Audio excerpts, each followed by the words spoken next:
Glória a Deus, aleluia. Louvado seja o nome do Senhor nosso Deus. Quero saudar aqui a Lilian Lima.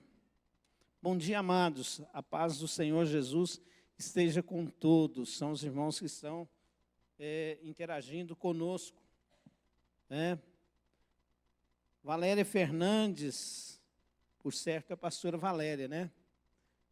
Então, ela está dando bom dia à família amorosa, amém? Deus abençoe, pastora Valéria e Lília Lima, que está interagindo conosco, amém? Para aí, tem mais gente aqui. Flávio Ferreira, bom dia, famílias abençoadas, um culto cheio do Espírito Santo. Amém, glória a Deus. Obrigado a esses irmãos e irmãs que estão aí, interagindo conosco. Que Deus abençoe grandemente a sua vida. Nós vamos agora para um momento riquíssimo, que é o momento da palavra de Deus. Glória a Deus. Quantos estão ansiosos para ouvir a palavra de Deus? Amém? Então, abre a sua Bíblia conosco, em Gálatas, capítulo de número 4. Nós vamos ler a palavra de Deus para que nós possamos compartilhar com os irmãos aquilo que Deus colocou no nosso coração nesta oportunidade. Mais uma vez, agradeço a todos que estão conosco. Sejam aqui presentes, sejam pelas redes sociais. Capítulo 4 da carta aos Gálatas, da carta de Paulo aos irmãos da Galácia. Nós vamos ler a partir do verso 4. A partir do verso 4. Aliás, a partir do verso de número 3. Amém? Ou seja, vamos começar pelo primeiro, depois nós vamos até o versículo de número 6. Digo, pois, que todo o tempo que o herdeiro menino em nada difere do servo, ainda que seja senhor de tudo, mas está debaixo de tutores e curadores até o tempo determinado pelo Pai.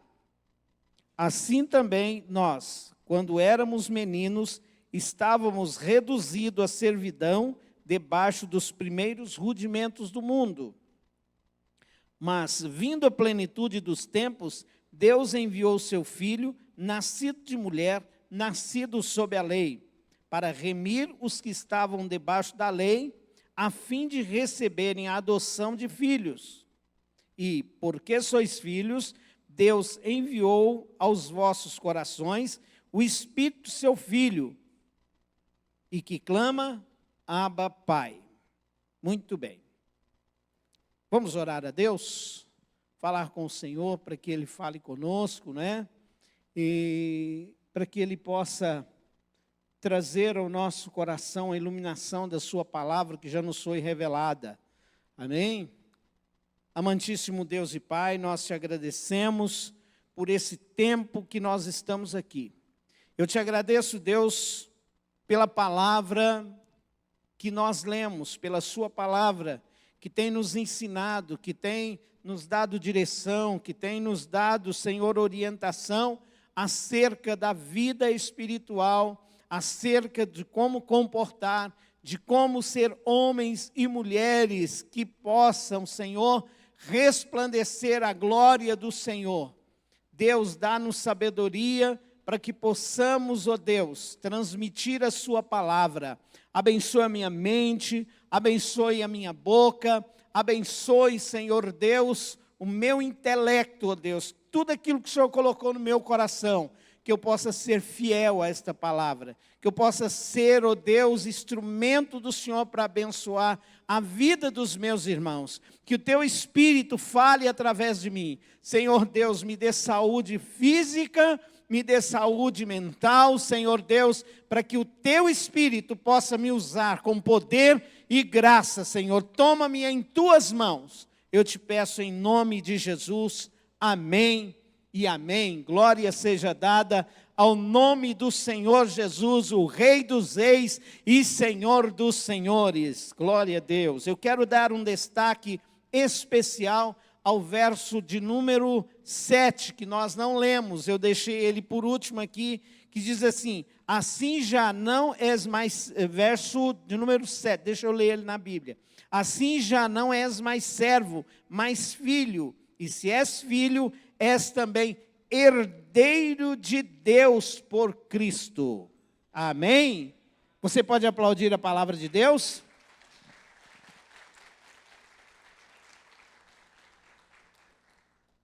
Muito bem.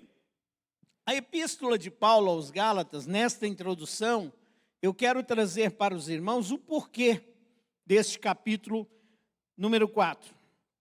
Quando Paulo ele escreve a judeus e gentios. A epístola foi escrita, e mais precisamente o capítulo 4, ele traz alguns ensinamentos para a nossa vida, e hoje eu quero dar título a esta mensagem: da senzala ao palácio. Amém? Da senzala ao palácio, de escravos a servos, de escravos a filhos do rei, de escravos a príncipe, de escravos a sacerdote. Glória a Deus. Amém? A epístola de Paulo aos Gálatas, ela foi escrita para os irmãos da Galácia. Uma igreja que era composta de judeus e gentios. Esta igreja, esses judeus que viviam ali, eram muitos deles, pessoas que já não tinham contato mais com Jerusalém há algum tempo. E aí esse pessoal da Galácia, essa igreja que estava ali, chamou a atenção de Paulo por causa de um problema. O que estava acontecendo com a igreja? Aquele povo havia se afastado do evangelho e voltaram novamente às práticas, ou seja, voltaram às práticas das obras da lei. Passaram a praticar as obras da lei para a salvação. Havia entre eles, como eu disse, aqueles que haviam se convertido dos ídolos, que tinham vindo de outras religiões, do paganismo. Essas pessoas se converteram ao cristianismo. E eles já tinham sido libertos da escravidão que era imposta sobre eles. Eles já tinham sido libertos. E agora, esse pessoal que tinha sido liberto da escravidão, dos rituais, das suas religiões, estavam sendo levados pelos judaizantes agora às práticas, aos ritos judaicos. Já tinha saído da escravidão pagã, já tinha saído da escravidão das religiões e estavam agora sob o jugo do judaísmo. Estavam voltando à prática do judaísmo. Então Paulo ficou sabendo disto e estava muito preocupado com o que estava acontecendo. Vendo aqueles irmãos voltarem às práticas religiosas, a serem novamente escravos. Os irmãos vão ter um pouquinho de paciência comigo, porque eu estou saindo aí de um período gripal e normalmente há uma sinusite que me perturba um pouco, né? E essa sinusite às vezes faz com que provoca um pouco de tosse, né? Então os irmãos vão tendo um pouco de paciência comigo. Mas abre o seu coração, deixa Deus falar com você. Amém? Não preocupa aqui com a minha situação, não preocupa, mas abre o seu coração e deixa o Espírito Santo falar com você. Porque o Espírito Santo de Deus, queridos, ele fala além daquilo que nós ouvimos. Amém? Às vezes o pregador está aqui falando, mas o Espírito de Deus está trazendo iluminação ao seu coração. Coisas profundas. Então deixa Deus falar com você. Não se preocupe com nada ao seu redor. Abra o seu coração e diga: Espírito de Deus, fala comigo. Então, naquele momento, Paulo estava preocupado. Quem são os judaizantes na Bíblia? Os judaizantes são aqueles que procuravam incorporar no Evangelho certas regras da lei judaica. Os judaizantes, na maioria das vezes, eram judeus que vieram de Jerusalém, e ele começa agora a achar que precisava acrescentar ao Evangelho práticas judaicas. Então, Paulo adverte aos irmãos da igreja da Galácia a respeito desse retrocesso espiritual em que aqueles irmãos estavam vivendo. Estavam deixando a liberdade para viverem sob o jugo da lei, sob os ritos da lei. E agora Paulo, ele começa chamando esses irmãos de meninos, né? Digo, em todo tempo que o herdeiro menino em nada difere do servo. Quando ele usa a expressão menino, ele utiliza essa expressão referindo à condição em que eles se encontravam. Em que eles se encontravam. Ou em que a pessoa se encontra antes de receber o Evangelho. Mesmo já, às vezes, conhecendo o Evangelho, mas ainda está ligada a velhas práticas, aos costumes religiosos do passado, aos costumes religiosos que a pessoa traz consigo. Nós, por exemplo, irmãos brasileiros, somos um povo que trazemos alguns costumes conosco, algumas coisas que a gente carrega e que é difícil, viu, Emerson, da gente libertar, não é? A gente precisa da palavra de Deus para nos orientar.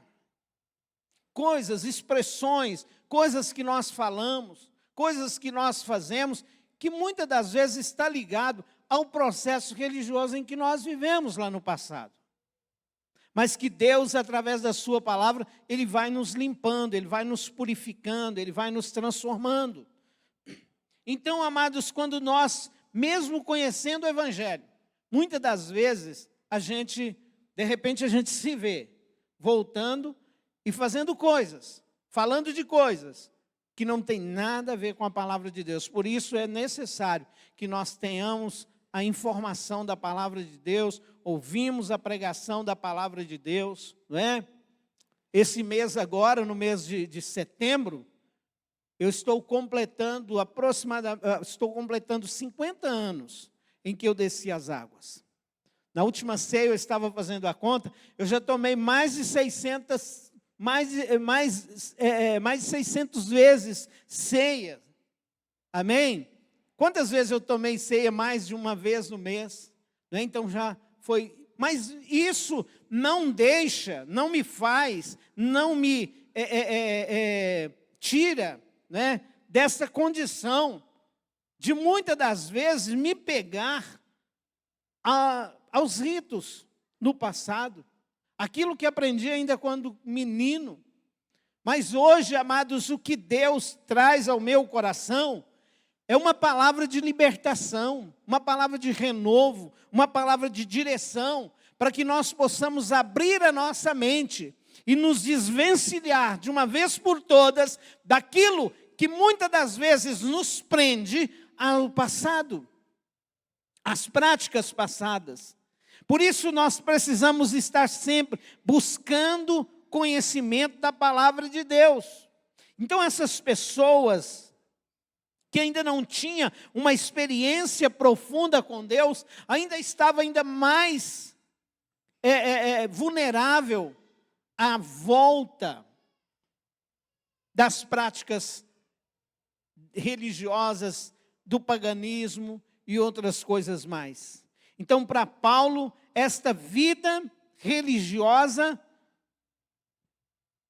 que essas marcas da vida religiosa passada, que eles tinham sido libertos, mas que agora eles estavam entrando debaixo da escravidão das práticas judaizantes. Mas agora Paulo ele traz esta palavra, exatamente o capítulo 4, é exatamente para libertar ou ensinar esses irmãos a serem libertos destas coisas. E aí Paulo, ele ensina aos Gálatas de que Jesus veio libertar o homem, de uma vez por todas, da escravidão, do pecado, de qualquer tipo de espírito que escraviza o homem, que mantém cativo e aprisionado, ainda que seja espírito que traz algumas práticas que nada tem a ver com o sacrifício de Cristo Jesus. Eu me lembro, no dia em que meu pai foi descer as águas, eu fui com ele no gabinete pastoral. Era um sábado, ele ia descer as águas no domingo, e ele estava preocupado, porque ele tinha feito algumas promessas, empenhado a palavra dele em algumas promessas religiosas. E ele estava preocupado, pastor Magela, porque ele ainda não tinha cumprido aquelas promessas. Ia se batizar. E agora, depois de batizado, como que eu vou cumprir essa promessa que eu fiz a santo tal, isso e aquilo? Mas o que eu nunca me esqueci disso. Eu fui com meu pai, acompanhando meu pai. Nós passamos na porta da igreja, a igreja estava aberta, e ele entrou ali para procurar orientação a respeito disso. E quando ele entrou, nós deparamos com o pastor. Eu era bem criança, e eu lembro que ele disse assim, em pé ainda na porta da igreja, começando a falar, ele disse: olha, pastor, eu não sei se eu posso descer as águas amanhã, porque eu estou confuso com uma situação. Eu tenho algumas promessas a serem cumpridas. E enquanto eu não cumprir essas promessas, eu acredito que eu não estou apto a ser batizado. Eu lembro que o pastor, a Gorete conheceu muito bem ele, né? Sabe de quem estou falando. Eu lembro que esse pastor, ele abraçou meu pai e ele disse: olha, irmão, Jesus já cumpriu todas as suas promessas, já pagou todas elas, não precisa você se preocupar. Glória a Deus. Então, queridos, Jesus já cumpriu tudo por nós, aleluia. Então, quando Jesus ele lê, no início do seu ministério, após ele passar pela tentação no deserto, Jesus, ele vai à sinagoga, e lá eles dão a ele as escrituras para ele ler. E ele lê o livro de Isaías, onde diz assim: o Espírito do Senhor está sobre mim, pois que me ungiu para evangelizar os pobres, enviou-me a curar os quebrantados de coração. O verso seguinte: e a apregoar liberdade aos cativos e restauração da vista aos cegos, e pôr em liberdade os oprimidos, e a anunciar o ano aceitável do Senhor. Veja aí, então ele está dizendo: aqui veio. O profeta Isaías havia profetizado, havia vaticinado a respeito dele. Então ele faz questão de ler Isaías, a profecia que falava a respeito de si. Quando ele dizia assim: apregoar libertação aos cativos e pôr em liberdade os oprimidos. Então ele diz: aqui veio. Eu vim para colocar em liberdade aqueles que estão debaixo de jugo. E na palavra de Deus aqui, Paulo escrevendo, no verso 4, ele diz assim: mas vindo a plenitude dos tempos. O que Paulo estava dizendo? A plenitude dos tempos significa no momento certo. Então, no momento certo, Deus enviou o seu Filho, para quê? Para trazer liberdade, libertação a todos os cativos e oprimidos. Por isso Jesus ele disse: vinde a mim todos cansados e oprimidos, e eu vos aliviarei. Este é o convite de Jesus, desde aqueles tempos em que ele estava aqui, até os dias de hoje, convidando os cansados e oprimidos, cansados de serem subjugados, cansados de estarem debaixo de um fardo, de um jugo pesado. Ele diz: tomai sobre vós o meu jugo, tomai sobre vós o meu jugo e aprendei de mim, que sou manso e humilde. O meu jugo, o meu fardo é leve, é suave. Glória a Deus. Então, por isso, os mandamentos do Senhor não são pesados. É a palavra de Deus que diz. Na plenitude dos tempos, na hora certa, Jesus veio no momento exato. Nem antes e nem depois, ele veio no momento certo. O mundo esperava Jesus. Havia uma promessa desde o capítulo 3 de Gênesis, uma promessa acerca de Jesus. E na medida em que os tempos foram passando, na medida em que a história foi acontecendo, esta expectativa da vinda do Messias ficava cada dia mais forte. Ficava cada dia mais forte. E agora então, amados, chegou o tempo da promessa cumprir. Chegou o tempo, Jesus veio no tempo certo. O momento em que o mundo estava preparado para recebê-lo. A gente vê toda o desenrolar do Antigo Testamento, até o livro de Malaquias. Os 400 anos interbíblico entre Malaquias e Mateus. Nós vamos vendo o mundo sendo preparado para a chegada do Messias. O mundo sendo preparado para a chegada do Redentor. O mundo sendo preparado para a chegada do Libertador. O mundo sendo preparado para que Jesus se manifestasse e realizasse o que ele tinha que realizar de forma rápida e de forma bem completa. O mundo estava vivendo num momento especial para que a vinda de Jesus fosse um evento que todo mundo tomasse conhecimento. Não havia internet, não havia televisão, mas o mundo estava preparado para que rapidamente aquele evento fosse conhecido. E a mensagem do Evangelho fosse difundida com facilidade. E o cristianismo expandir na face da terra. No contexto social, político e religioso, tanto judeus como gregos e romanos. O contexto social desses três povos, os principais povos, era favorável para a expansão do Evangelho. E para que o mundo tomasse conhecimento. E aqui eu abro um parêntese. Eu quero abrir um parêntese para você, igreja. Nós temos visto nos últimos dias, eu abro um parêntese na mensagem e quero te chamar a atenção para um fato. Que muitas das vezes nós não temos nos preocupado com ele. Havia uma profecia que Jesus viria. E esta profecia, ela aconteceu no tempo certo. E há uma profecia que Jesus vai voltar.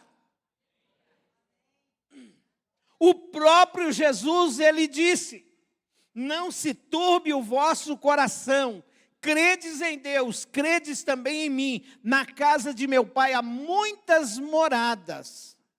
Se não fosse assim, eu vos teria dito: eu vou preparar lugar, e se eu for, eu virei voltarei, receberei para mim mesmo, para que onde eu estiver, estejai vós também.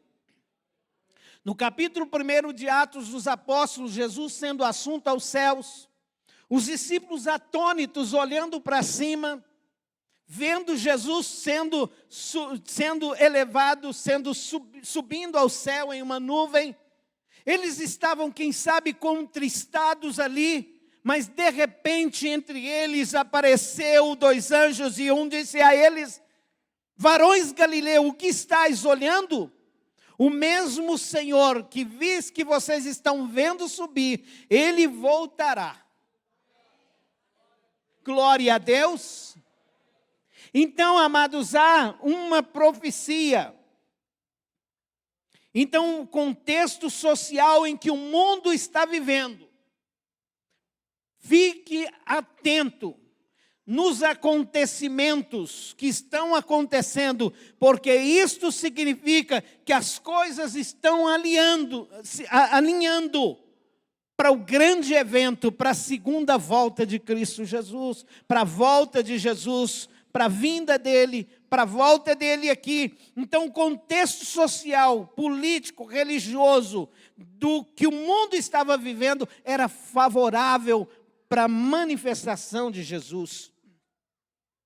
Estava havendo um período de paz e ausência de guerra entre os povos. A Pax Romana estava acontecendo. Os romanos haviam conquistado maior parte, principalmente do mundo ocidental. E agora havia paz entre eles. As guerras estavam agora, o conflito entre as nações não havia, para favorecer o quê? A viagem dos missionários, dos apóstolos, dos pregadores, a difundir a palavra de Deus. Porque se houvesse atritos, guerras, não tinha como os discípulos, os apóstolos, os pregadores saírem de Jerusalém, pastor Magela, e pregar o evangelho em outros países. Então havia um cenário montado. O Império Romano dominava a maior parte do mundo, principalmente do mundo ocidental, como eu disse. E o idioma no Império Romano havia, era o latim, mas o grego era falado por todo o Império Romano. Conhecia, todo o Império Romano entendia. Havia sido construído estradas para que os exércitos, eles pudessem se locomoverem rapidamente. Isso favorecia a viagem rápida dos pregadores. Os judeus estavam espalhados pelo mundo desde Nabucodonosor. E aonde os judeus estavam, eles influenciavam os povos com a esperança da volta do Messias. E ainda com a religião monoteísta. Em cada cidade tinha uma sinagoga. O que favoreceu a pregação do Evangelho, porque Paulo, principalmente Paulo, usou as sinagogas como plataforma da pregação do Evangelho. Então a Bíblia, amados, diz que como foi nos dias de Noé, também será nos nossos dias, será também a vinda do Senhor Jesus. O que isso significa? Que o período pré-diluviano era um período em que o povo levava a vida sem se preocupar com o que estava acontecendo. O povo levava a vida sem preocupar-se com Deus. O povo levava a vida sem se preocupar-se com a preparação. Estava preocupado com os prazeres desta vida, com as coisas que esta vida oferece, e não estava preocupado em se preparar. E diz a palavra de Deus: assim será a vinda do Filho do Homem. Nós estamos vivendo dias em que o mundo não está preocupado com a vida espiritual, simplesmente com os prazeres materiais da vida. Mas então, amados, a volta de Jesus vai acontecer num momento como esse. Já tem pregadores pregando contra o arrebatamento, contra a volta de Jesus. Já tem crente dizendo, não voltou até agora, não vai voltar mais. Tem pessoas perdendo a esperança. Como que está a sua esperança da volta de Jesus? Como que está a sua esperança? Ela está viva ou está perdida por aí? Jesus não veio até agora. Desde criança eu ouço, eu também ouço. Eu disse que faz quase 60 anos que eu estou servindo a Deus, e nesse tempo, farei 63 anos agora no final do mês. Desde os 7 anos de idade, eu estou servindo a Deus, estou dentro da igreja, ouvindo falar da volta de Jesus. E até hoje ele não voltou. Mas eu não posso perder a esperança por isso. Porque muitos serão pegos de surpresas, como as 10 virgens loucas, como as 5 virgens loucas. Muitos serão pegos de surpresa com a volta de Jesus. Então eu estou abrindo parêntese nesta pregação, amados, falando a respeito disso, para que nós possamos estar firmes nas promessas do Senhor Jesus e viver a nossa libertação, que Cristo conquistou para nós na cruz do Calvário. Não se iluda, a volta de Jesus será no tempo certo, assim como a vinda dele foi no tempo certo. Se vai demorar, não sei, se é amanhã, não sei, se é daqui a pouco, não sei, mas Jesus tem voltado para muitas pessoas nos dias de hoje. Eu tenho amigos que eu falo com ele, às vezes já falei com ele pela manhã, e quando é à noite eu estou no velório dele.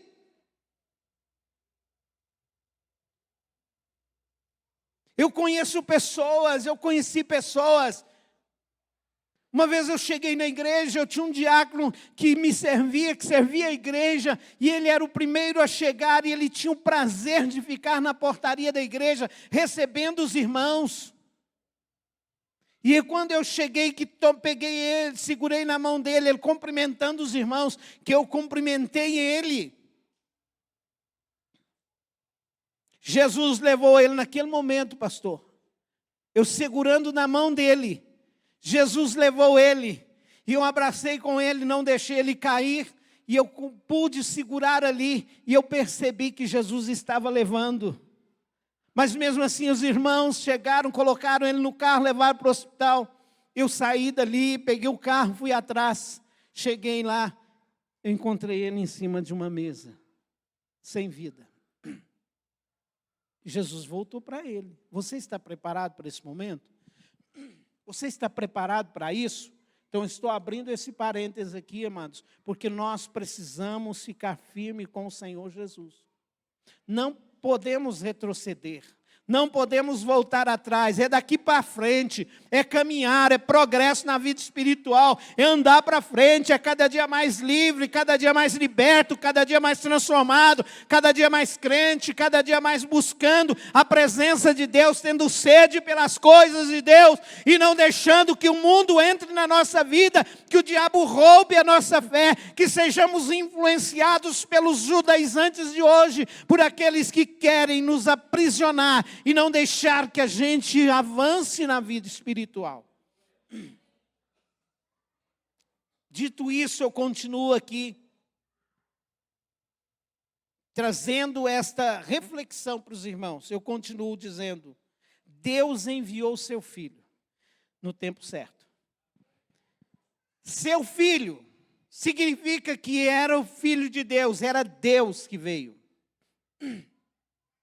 Nascido de mulher, ele deixou toda a sua glória, ele deixou toda a sua, ele abriu mão da sua divindade agora, e ele vem aqui sem preocupar em receber honras, e ele na sua humildade, ele vem, nascido de mulher, nascido sob a lei, para salvar o mundo, para libertar o homem dos rudimentos do mundo, da escravidão, do pecado, da condenação, do juízo, das obras da carne, da concupiscência da carne, da imoralidade sexual, da impureza, da libertinagem, da idolatria, da feitiçaria, da inimizade, das rixas, dos ciúmes, das iras, discórdias, divisões, facções, invejas, bebedeiras e urgias, e todas as coisas semelhantes a essa. Deus trouxe-nos a libertação. Nos livrou, nos libertou, e hoje nós não precisamos mais disso para sermos felizes, porque o Espírito Santo de Deus, Ele renova-nos e Ele traz-nos a alegria, e Ele faz com que eu e você sejamos renovados na esperança e na alegria, sem depender dos pecados da vida pecaminosa. Jesus nos libertou para que nós andássemos em espírito.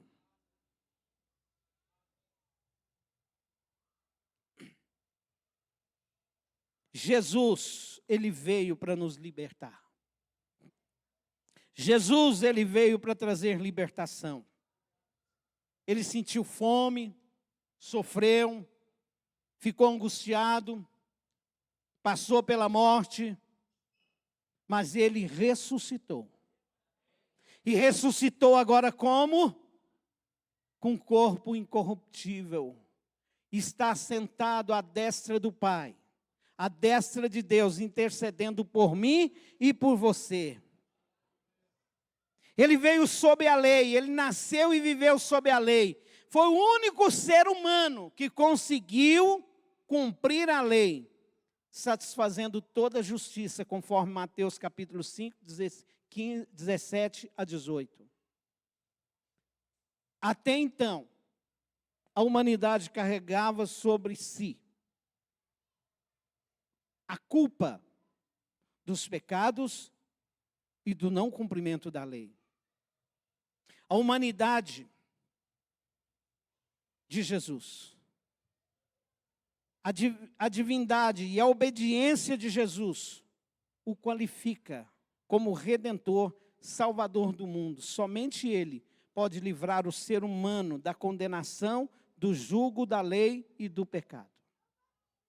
Somente Ele, através da sua graça. Somente Ele pode remir a humanidade de Jesus. Foi na humanidade que Ele cumpriu a lei, não foi na divindade. Foi na humanidade que Ele morreu na cruz. E Ele agora é capaz de perdoar os nossos pecados. Ele tem legalidade diante dos homens.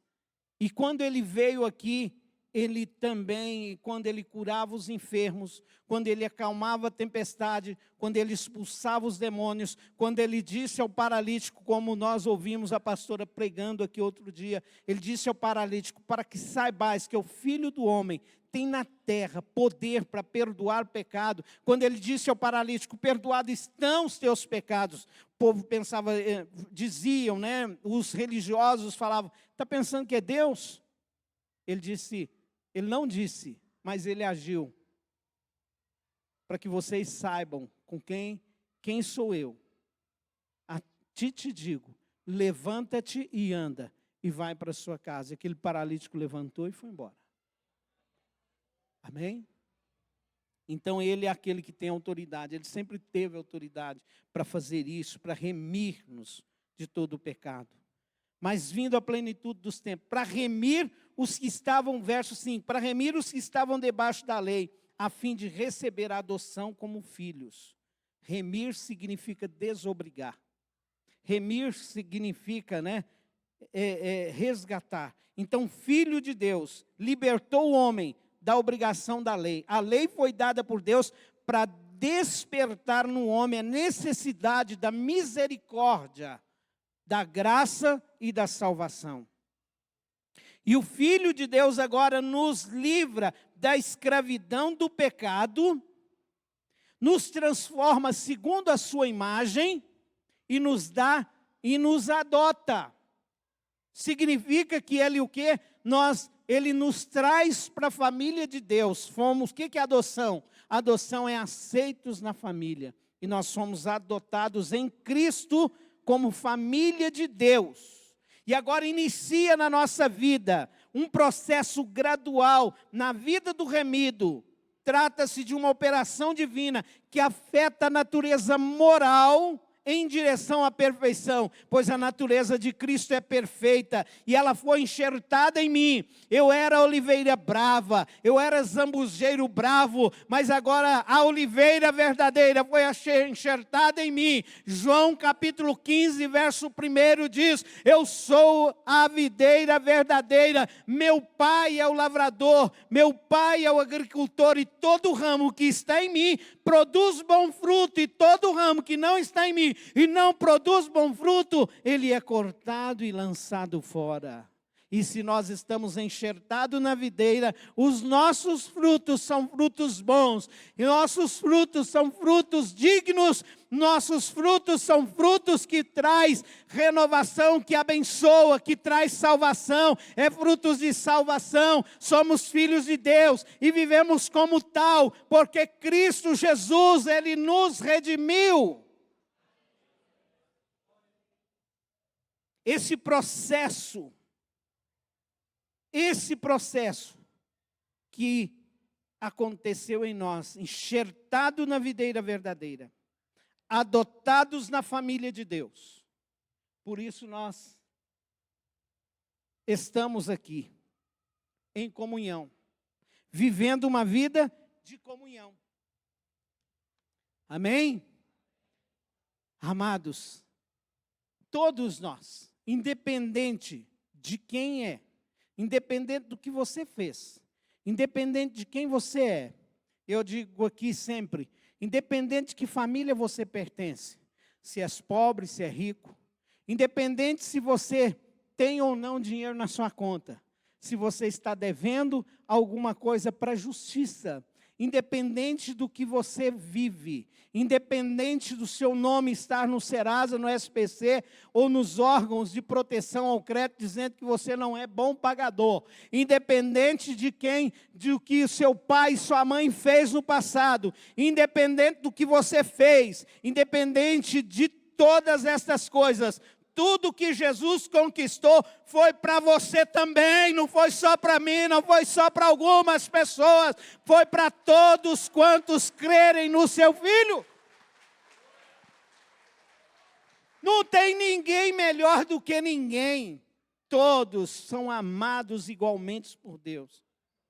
Existe uma diferença, aqueles que creem, aqueles que recebem, aqueles que estão em Cristo. Por isso, estar em Cristo é uma expressão usada principalmente pelo apóstolo Paulo. 2 Coríntios capítulo 5, verso 17. Assim que, se alguém está em Cristo, nova criatura é. As coisas velhas já se passaram e eis que tudo se fez novo. Nós vamos ver em Romanos 1, verso 2.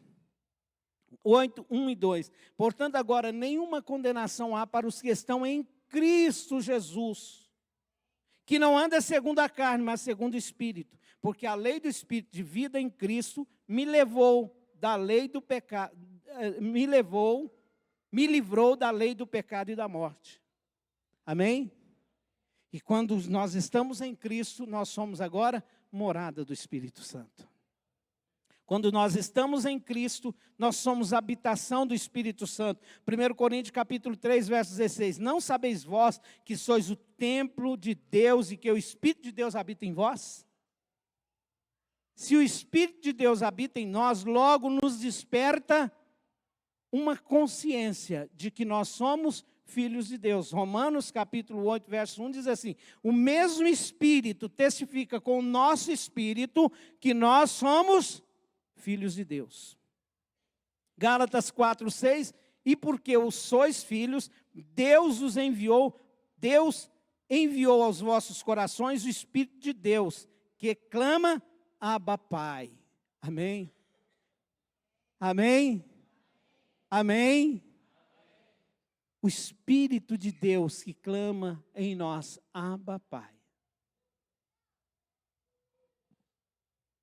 muitas religiões não ousam chamar Deus de Pai, porque acha que não merece, acha que não pode. Mas a Bíblia diz que todos aqueles que estão em Cristo é filho de Deus.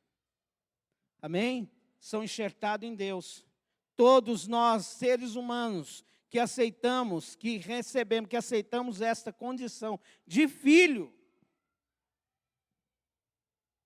Se temos a consciência de que somos templo do Espírito Santo, que somos filhos de Deus, o pecado não terá lugar nas nossas vidas.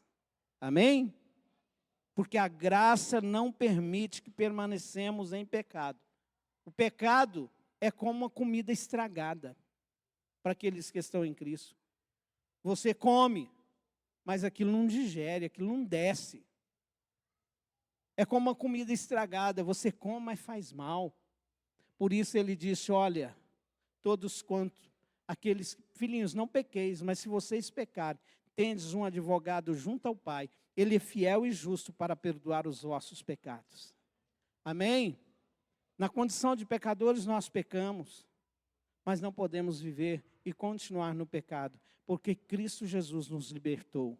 Já fomos libertos em Cristo Jesus. E hoje, de escravos à morada do Espírito Santo, transformados em filhos, adotados em Cristo, saímos da senzala para o palácio. Filhos de Deus. A palavra de Deus declara que quem está em Cristo, somos filhos de Deus. Não basta sabermos isso, temos que viver como tal. Tem gente que sabe, mas não vive como filho de Deus. E hoje eu quero te convidar, querido, você é filho de Deus, em Cristo Jesus, nosso Senhor. Eu quero te convidar a viver como filho de Deus. O filho de Deus, ele vence o diabo. O filho de Deus, ele vence o pecado. O filho de Deus tem autoridade como filho. O Filho de Deus, ele representa Jesus. O Filho de Deus, ele reflete Jesus. O Filho de Deus não se dá bem com o pecado. O Filho de Deus, por mais que ele peque, por mais que ele erre, ele diz, não está certo, eu preciso consertar. E ele busca socorro do Senhor. E o Espírito Santo de Deus é dado para nos ajudar. E hoje eu quero dizer, o Espírito Santo de Deus, ele está aqui neste lugar e quer entrar na sua vida. Em Cristo Jesus, você pode receber esta condição agora, de viver como filho. Todos quantos receberam, dê-lhes o poder de serem feitos filhos de Deus. João capítulo 1, verso 12, diz assim, ele veio para os que eram seus, mas os seus não receberam. Mas todos quantos receberam, deu-lhes o poder de serem feitos filhos de Deus. E vivamos como tal, filhos de Deus. Fique de pé onde você está.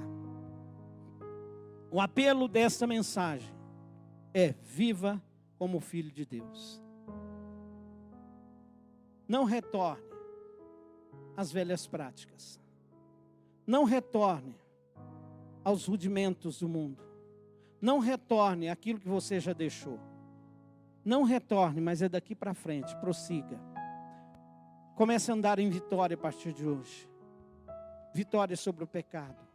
Vitória sobre tudo aquilo que te amarra, que te aprisiona. Tudo aquilo que te traz insatisfação. Sua vida espiritual não vai bem.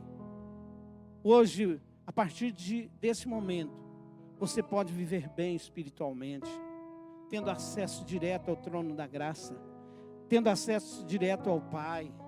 Aleluia! Ser liberto das mazelas que te acompanha, que me acompanha desde os anos ancestrais, desde a nossa criancice, da nossa meninice, desde as religiões passadas, desde os fardos que nós carregávamos e que às vezes ainda carregamos, mas hoje Jesus quer te libertar desse fardo pesado. Jesus quer transformar a sua vida. É hoje, não é amanhã, não é depois, é hoje.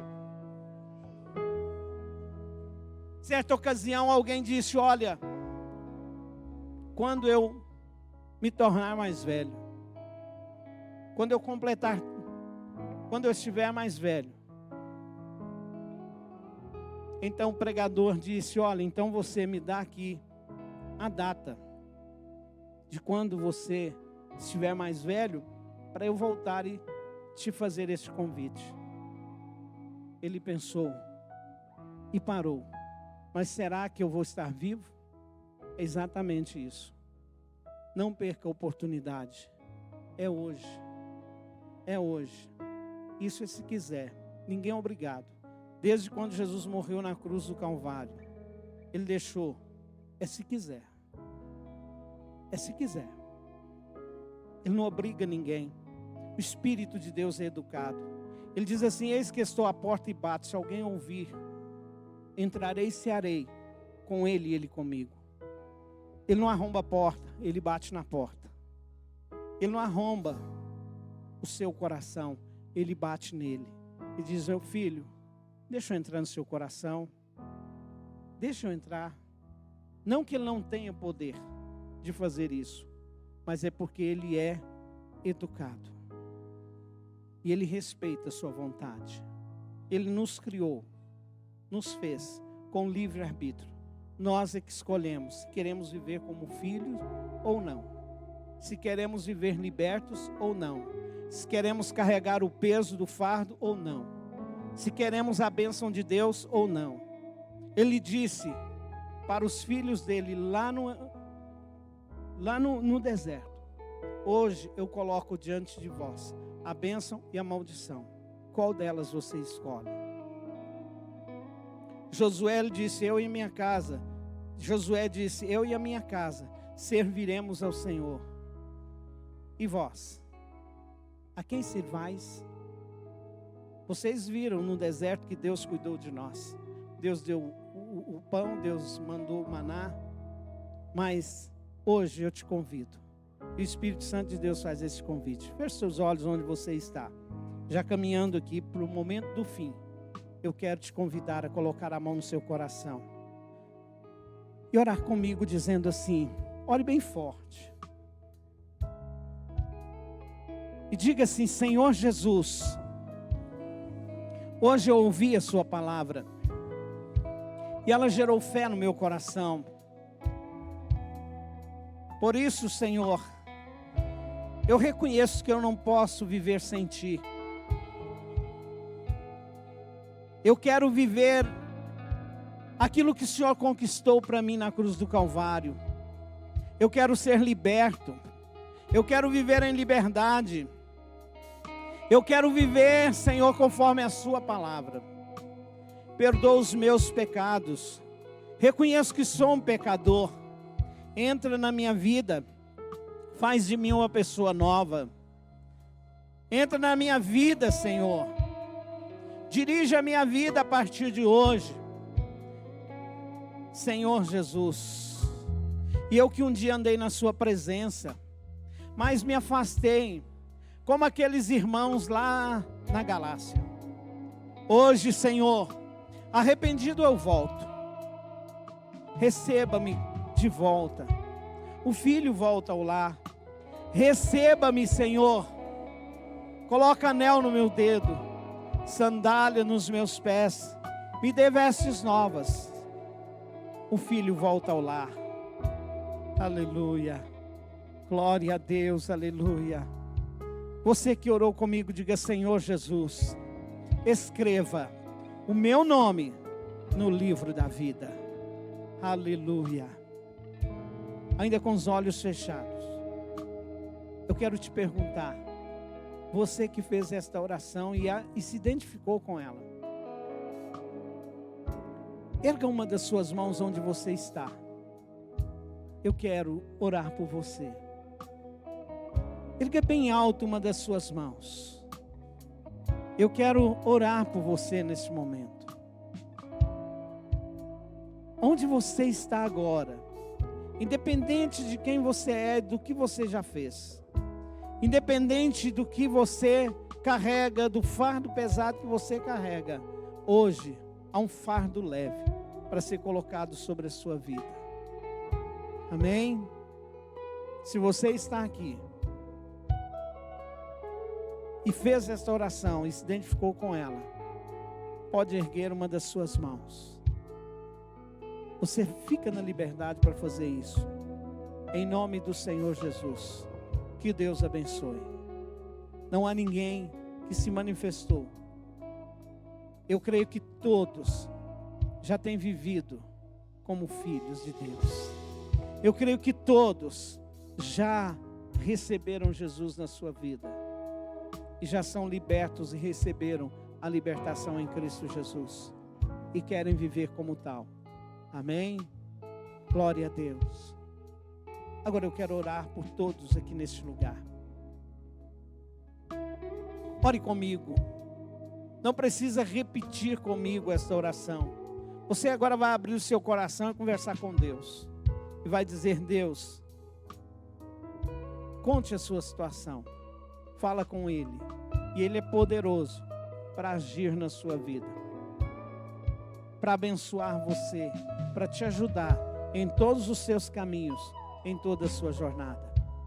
Amado Deus, a sua palavra foi entregue nesta noite. A palavra que o Senhor colocou no meu coração, para que as vidas recebessem. Em nome do Senhor Jesus agora, Senhor, que ao irem para suas casas, que ao conversar após o culto, Senhor Deus, que durante esta semana, ó Deus, que o Senhor possa, Deus, trazer paz aos corações. O Senhor possa, Deus, falar ainda mais profundamente aquilo que já foi ministrado aqui, ó Deus. Que haja restauração, que haja retorno, Senhor Deus. Que haja vida espiritual restaurada. Em nome de Cristo Jesus, o nosso eterno Salvador, eu abençoo a vida de cada um, em nome do Senhor Jesus. Com a sua mão direita levantada, eu quero abençoar a sua vida dizendo assim: que o amor de Deus, a graça salvadora de Jesus Cristo, o nosso eterno Salvador, a doce comunhão do Santo Espírito de Deus, esteja comigo, com você, com todo o povo de Deus na face da terra, desde agora e para todo sempre. Amém. Vá em paz, uma semana abençoada para todos vocês. Aleluia.